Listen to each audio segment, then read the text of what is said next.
Hi guys! This is Alea Jen and welcome back to my YouTube channel. So for today's video, merong nag-comment sa upload ko kanina na sabi niya ako parang may vertigo na daw siya kasi kakasigaw ng amo niya, parang ano na nga. Tapos meron ding nag-reply doon sa ano niya, sa comment niya na ganun din, parati daw sumisigaw yung mga amo nila. So thanks God, hindi ganyan yung amo ko, awa ng Diyos. Kasi guys, pag sumisigaw sila, huwag niyong ipakita na natataranta kayo, na natatakot kayo. Kasi doon sila mas nagiging demonyo, doon sila mas natutuwa. Kaya mas gusto nilang sumigaw ng sumigaw. Kasi nakikita nilang natataranta kayo, nakikita nilang, alam niyo yun, nininervyos kayo, or kaya, alam niyo yun, takot kayo. Mas doon sila natutuwa. Kaya huwag niyong ipakita, kahit na, alam niyo yung sa loob-loob niyo na nagaganyan na kayo, alam niyo yung parang naano na kayo, pero ipakita nyo na matapang kayo, na ano pa rin kayo, straight pa rin kayo tumingin sa kanila. Ako pagka ganyan na naririnig ko yung sigaw, tumataas din yung mukha ko, yung ganyan din yung mukha ko, kasi pagka galit ako, makikita talaga nila, kasi nga umiiba yung the way ako na tumingin, nagiging matalas yan. Kaya iniiwasan yan. Kahit yung bata, sinabihan ko yan, pag sa susunod nasisigaw ka, kasi siya yung parating nasisigaw and sumisigaw, and ayoko ng ganyan. Yung amo ko, kapag sinisigawan siya ng bata, parang okay lang sa kanya, pero ako yung nasasaktan. Sabi ko sa bata, sa susunod nasisigawan mo ko, sabi ko talaga, lalayasan talaga kita dito, ayoko na sumisigaw-sigaw ka. Okay lang na sumigaw siya, yung kaming dalawa lang, pero yung sumigaw siya na nasa harap yung amo ko, tapos hindi ako makagante, yun yung kinakainisan ko sa lahat. Sabi ko sa kanya, sa susunod, kaya hindi na yan siya sumisigaw sa akin. Hindi na, awa ng Diyos. Hindi na niya ako sinisigawan. Pinagbantaan ko yan siya eh. Sa susunod na sumigaw ka, iiwanan talaga kita dito. Last na yan. Sabi ko sa kanya, last mo na to. Sabi ko ganun. Kinausap ko talaga siya. Kahit nandyan yung CCTV. Sabi ko, last mo na to. Sabi ko ganun sa kanya. Yung mga amo ko, hindi yan sumisigaw, pero kilala ko na yung amo ko. Kapag tinuro niya isang beses yung isang bagay, halimbawa, pag sinabi niya, ganto yung gawin sa ulam, ganto, tapos magtatanong ka uli, paano nga yun ginawa? Doon mapipikon siya, doon na, ang ikli na ng sagot niya, ganto yun, ganyan, yung na siya. Kaya, okay din, alam mo yung natutuwa din ako sa sarili ko, kasi nga, madali akong makakatch up, or yun nga yung nag-comment sa akin dyan, hindi ko lang na-replyan pero nababasa ko kayo, sabi niya, fast learner daw ako. Yun yung advantage ko dito, kasi nga mabilis akong matuto. Isang beses mo lang tinuro sa akin, sa susunod okay na yan. Kahit nga sinabi lang ng amo ko sa akin, Jen, sa susunod, Jen, tulungan mo naman akong i-set up tong laruan niya na racing, yung may manibela, tapos nasa harap siya ng TV, nagaganon-ganon siya. Nakalagay yun sa sa upuan. Sabi niya, tulungan mo naman ako, kasi pagka umaga, binabalik ko sa dati niyang lagayan, tapos sa gabi gusto niya ibalik ko. Sinabi niya sa akin, turuan mo ako kung paano mag-set up. Wala siyang sinabi, tapos sinaway siya ng amo kong babae. Tapos ayun, diretso ako trabaho sa kusina. Kinabukasan, pag uwi niya, yung parang sinabi niya lang yun, tapos hindi siya nakarinig ng reply sa akin. Pero kinabukasan, pag uwi niya, andyan na, okay na yung set up. Sabi niya, hala, sabi niya ganun, ang talino-talino mo, sabi niya, ang tali-talino mo, sabi niya ganun. Hindi niya kasi in-expect na susundin ko yung sinabi niya, kasi nga, parang wala lang akong narinig, kasi nga sinaway ako inutusan ako ng amo ko, nung inutusan niya ako, tas inano ako ng amo ko na parang, hayaan mo yan dyan, parang ganyan. So, hindi niya ina-expect na gagawin ko yung tinuro niya. So, yun yung advantage ko, kaya hindi rin nila ako masigaw-sigawan dito, kasi alam din nila na, wala akong alam mo yung wala akong sabit.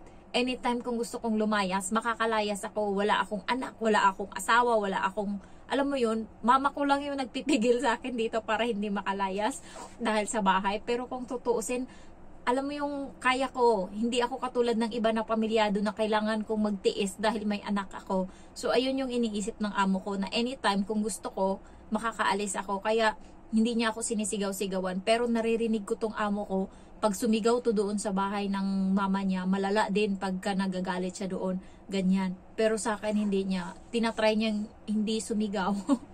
So, yung amo kong lalaki, ni isang beses hindi ako nasigawan yan. Yung bata lang talaga, tsaka yung nanay, yung kaaway ko parate. So, hindi ko naman kaaway yung nanay. Pagka alam niya kasi nga na kapag nag-aaway kami, wala talaga kaming pansinan, dalawa, bahala ka dyan, linti ka. Tapos kahapon nagmumura pa ako, sabi ko gaga talaga tong bata na to, di puta. Nagmumura ako doon sa sa kwarto. Tapos may narinig, hindi nakasaksak yung CCTV doon. Tapos may narinig ako nagring doon banda, tapos parang basta iba siya. So hinahanap ko kung saan banda. So doon pala sa kwarto, walang CCTV binunot, pero parang may audio naririnig nila. Hindi ko lang mahanap kung saan nila nilagay, pero parang nalungkat ko na yung lahat. Hindi ko makita, kaya nagtataka ako kung bakit may tumunog dun kahapon sa kwarto. So hindi ko mahanap kung saan.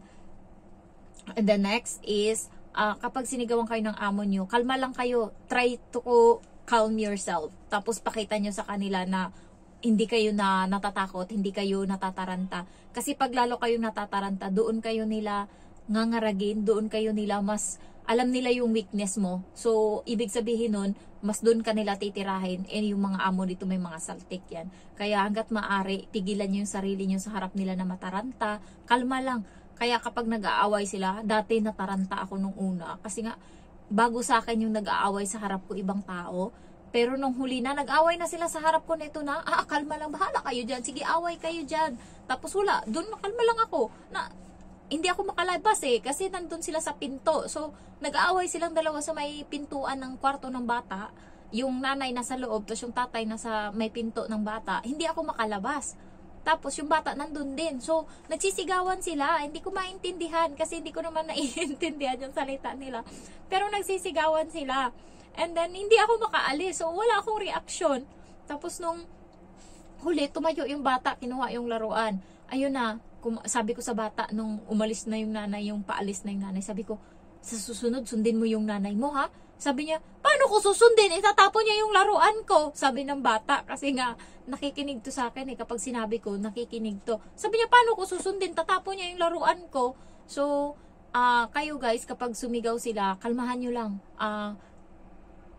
Kasi, tawag nito, hindi kayo makakapag-isip pag natataranta kayo, and mas sumisigaw pa talaga sila kapag nagkakamali kayo. Kaya kalmahan nyo lang, and siguro nyo lang, sanayin nyo na yung sarili nyo na lagay nyo sa utak to, trabaho lang to, walang personalan, sigaw ka lang dyan ng sigaw, hindi mo naman ako masasaktan. Kasi kapag sinaktan nila kayo, pwede kayong tumawag ng police and magpa-medical at malaki yung babayaran nila, lalo pag may proof kayo. Kaya hindi nila kayo masasaktan, hanggang sigaw lang yan sila, and wala silang magagawa. Wala. So, ayun, kalmahan nyo lang parate yung sarili nyo.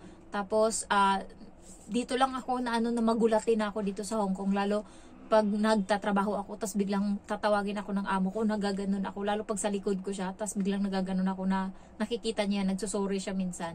Pero the rest, wala akong masabi. And ang lang ng trabaho ko dito, kasi nga, wala sila buong araw ngayon. Ako lang dito sa bahay, nagmumulto-multo ako, natulog ako ng 1.5 oras. So, tapos na din ako magluto. Naantay ko na lang sila na magsabi na pauwi na sila, and isasalang ko yung manok. Ayun na yung last na luto ko. So, kalma lang ako dito, and pagod lang ako kapag sa gabi sa hugas lang. Mabagal ako maghugas, lalo nung nakarang araw kasi bareta na sabon yung gamit ko. Hindi natatanggal yung sebo. Buti bumili na yung amo ko ng kagabi. Kasi sinabihan ko siya, bumili ka ng detergent, wala na. Sabi kong ganun. Pinakita ko sa kanya na inalog ko yung lagayan, wala na talaga. Tapos, ayun, pumunta talaga sila kagabi sa shop para lang bumili. Ayun. Kaya okay na uli yung hugasan ko. Kasi nung nakaraan, na-stress ako kung paano ko gagawin. So, always kayo mag-pray, and always kalmahan nyo lang yung sarili nyo. Isipin nyo parate, trabaho lang to, walang personalan, hindi mo ako masasaktan, hanggang dyan ka lang, hindi mo ako kaya. So, ganun na lang. Isipin nyo yung binabayaran lang nila is yung trabaho natin, hindi nila tayo bayad. Yung sarili natin, yung emosyon natin, hindi nila bayad. Kaya, dapat kayo yung may hawak nun. Ingatan nyo yung mental health nyo, emotional health nyo. Hayaan nyo na yung physical dyan. Kung pagod tayo sa trabaho, makakaya naman yan. Basta may pahinga sa gabi, makaka-recharge ka uli.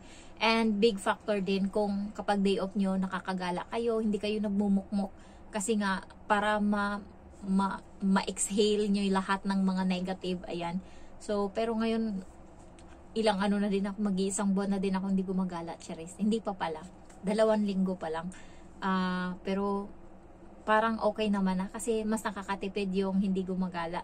So, ayun, Thank you for watching guys and I love you all. Bye-bye. Mwah!